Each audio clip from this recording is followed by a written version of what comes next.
All right, so we wanted a little bit of a different perspective on the property tax changes, so we bring in our friend, Lubbock County's Chief Appraiser, Tim Radloff. It's good to see you. Nice seeing you again, Brian. Yeah, I know we've both been taking a long look at this legislation, and it's amazingly complicated. So let's talk about what we know. And first, I guess, what strikes you as something that might change immediately the way you guys do business? Right. Well, I think the first thing is, obviously, they are increasing the homestead exemption from $40,000 to $100,000, and that's retroactive back to January 1st of 2023. So what we'll have to do is we'll have to put that into effect. You know, I know it has to go to a constitutional election in November, but I mean, I've been around long enough to know that this is going to pass. It's not if, it's when. So we'll have that put into effect immediately. That'll be reflective, you know, even though we're operating under a $40,000 homestead exemption right now, you know, obviously, as soon as this passes both houses, the governor signs it, you know, it's just going to the voters. But so we will, you know, we'll go ahead, when we do our tax bills in October, with that $100,000 exemption will be reflective on the homesteaded properties. And talk about what this means for people. Do they have to do anything? Is this some sort of automatic deal? We don't have to reapply or do anything like that? Right. You do not have to reapply. Because you have your homestead exemption already in place, this will just go in there, you know, make a manual change into our system, and everyone that has a homestead that was receiving the $40,000 last year will get the $100,000 this year. What about for people who, for seniors, people with disabilities, because they operate under a little bit different scenario? Right. My understanding, as much as I can read and understand legalese, I believe they will get most of those folks have a ceiling. Their taxes can't go over this certain dollar amount. Those ceilings will be recalculated. Gotcha. So there's probably going to be a potential tax savings to the over 65 and the disabled. Now, in the last session, I believe it was Senate Bill 12, they accounted for, or they, as of January 1st of this year, we have to look back to about, we have to look back to 2018, because I believe the last time they did this recalculation was either in 15 or 17 or something. So that's already in place to take care of everything back, but we'll also have to recalculate this current year as well. So, just for informational purposes, who would not want to homestead a property? Well, you know, I think everybody would want to. I mean, I think even people who, I mean, obviously they're not entitled to it, but, you know, people who have rent property would like to be able to do it, but they can't. People that are, it's their principal residents who can homestead. And under this new plan, at least for 3 years, there's a 20% appraisal increase cap, I guess, for non-homestead or commercial property. As long as it's under $5 million in value. Correct. Now explain some of that for folks, because that seems aimed right at business owners. Right. You know, if you have real property, your business, let's say you own an apartment building that we have valued at $2 million right now. Well, since you're under that $5 million limit, you would be, your increase, your assessed value could only go up 20%. Right. So, and I don't know for sure if you have to apply for that. Kind of what I read, I think you have to. Okay. We have to send out a statement or your notice of appraised value next year, because this does not actually go into effect until January 1st of 2024. That, you know, you may be entitled to this exemption. I believe you'll have to apply for it, and for this 3-year period, the comptroller's office will recalculate that $5 million.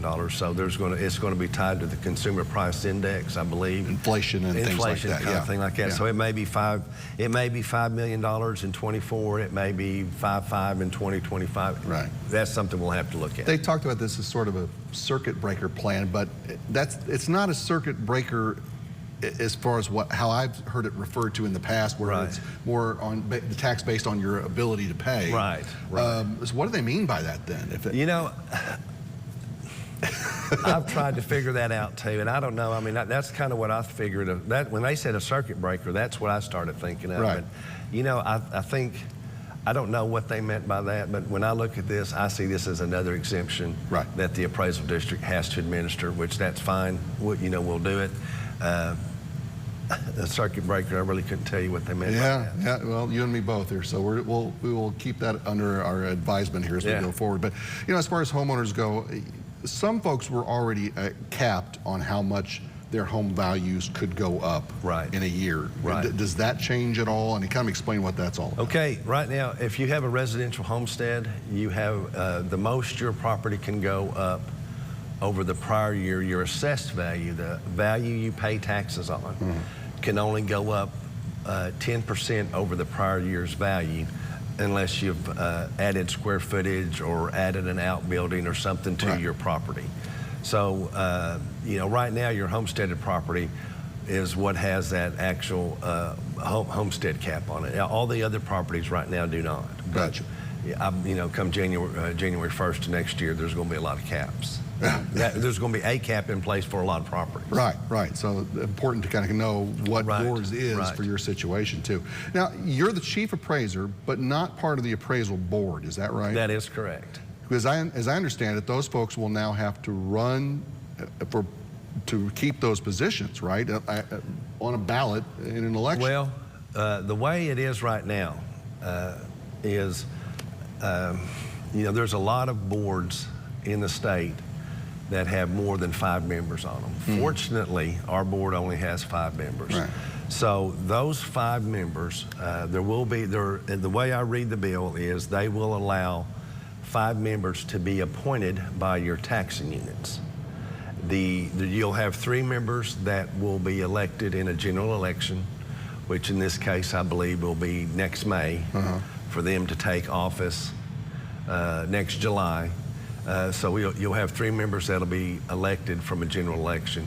The 4th member is going to be our county's tax assessor collector, Ronnie Keister. He'll be a non-voting member of our board. Gotcha. So just to answer questions about the taxing part of all this. Right. So we'll have a 9-member board after July 1st of next year. Is that a good thing, you think? Well, I don't know. I mean, it's, I guess my first thought would be, whether you have 5 or 9, it's, going to be the same. Their job is to hire the chief appraiser and approve our budget. And any expenditures we make over $50,000, we have to get their approval. Sure. So, but other than that, whether there be 5 or 9, I mean, I think it's going to be business as usual. There may be a few little quirks that we need to work out. I mean, my first thing is when they told us we were going to increase our board to 9 members, I thought we don't have a room big enough to set 9 board members. But, it's something we'll have to figure out. Yeah. All right. So is there anything else from Austin in the legislature as we continue special sessions that you're keeping an eye on here as we move through? There's always talk about changing appraisal, this, that, and the other. Right. There's a few things. I mean, right now, obviously, we're in the middle of ARB season, the Appraisal Review Board's meeting, determining appeals on property valuations and stuff like that. I know it's kind of a hard process or a hard procedure process, whatever you'd like to call it, getting ARB members to be able to serve. There was a bill that was introduced during the regular session that would allow a specific, some specific members or some specific individuals to be able to serve on the board, which would have really helped out. But I believe that bill got killed somewhere along the way. I'd like for that to come back. I mean, that would be something we'd look at. I don't know if the governor's going to call a 3rd special session. I heard he was, but, I think that'll end up being more school related. Right, I think so funding too. And things like that. Right. So, it's just, we're just kind of watching that. I think right now, we knew something was going to come out of Austin. It would have been better if it came out sooner than later. That way we could got a little bit more time to figure out how we're going to deal with it. Especially the recalculation of the ceilings and all that. That may be, putting our software vendors to a test of getting something done pretty quick. Yeah. At any one given time, he might be the most loved or hated person in any neighborhood in Lubbock, but he's always available to talk to us and answer questions. So lots of respect for Tim Radloff, our chief appraiser in Lubbock. Good to see you. All right, nice seeing you too, Brian.